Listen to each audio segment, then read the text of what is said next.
This topic today is Mind Your Breath, Create a Conscious Life. And Petri Berntzen is the inventor of Philosophical Breathwork. And we're going to learn a little bit about this technique of Philosophical Breathwork. It's a method which transforms, mutates, and deepens all phenomena into respiratory phenomena. Using this technique, you can investigate experientially the fundamental philosophical questions of space, time, freedom, community, selfhood, body, language, peace, spirituality, the world, and being through your embodied experience of breathing.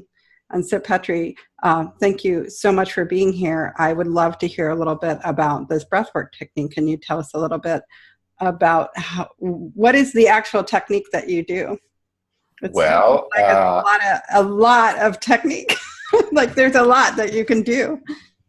Well, I take the word breath work very literally here, because breath work, of course, literally means to work with the breath. So in a certain way, we could say that anything we do with the breath, if we are working with it or playing with it or investigating experientially with it, we are doing breath work. And of course, then there are plenty of different kind of breathwork techniques, as we know, holotropic breathwork or rebirthing breathwork or therapeutic breathwork, and all kinds of forms and styles of breathwork. And in a sense, then we could call that my idea of philosophical breathwork is one of these styles.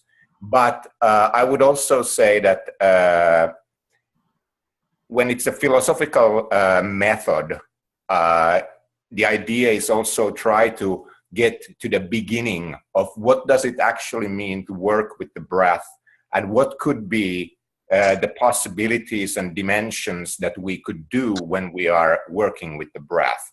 And as philosophy is art of wonder, learning to wonder the world again, we could think that philosophical breath work is that you are not yet connected to any ready-made technique or style of breath work like holotropic breath work, where you already have certain kind of vocabulary and certain kind of goals of finding, for example, non-ordinary states of consciousness or something like this.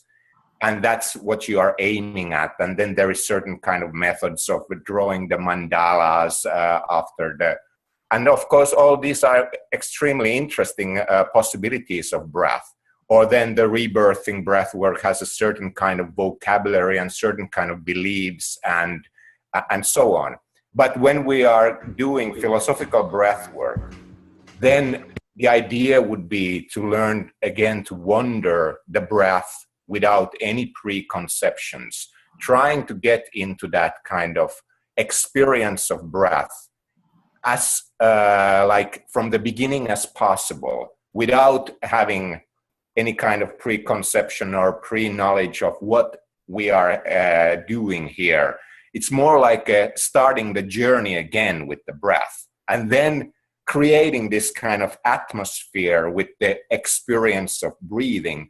And then you can start to bring any kind of thing or phenomenon of life or any questions of life, not only philosophical questions or those questions which we normally think as particularly philosophical questions of life, but any kind of questions of life, any kind of phenomena, any kind of matters of living, and try to think and experience and examine what they could be, how they would appear to us if we would feel them, think them, experience them within experiential atmosphere of breathing.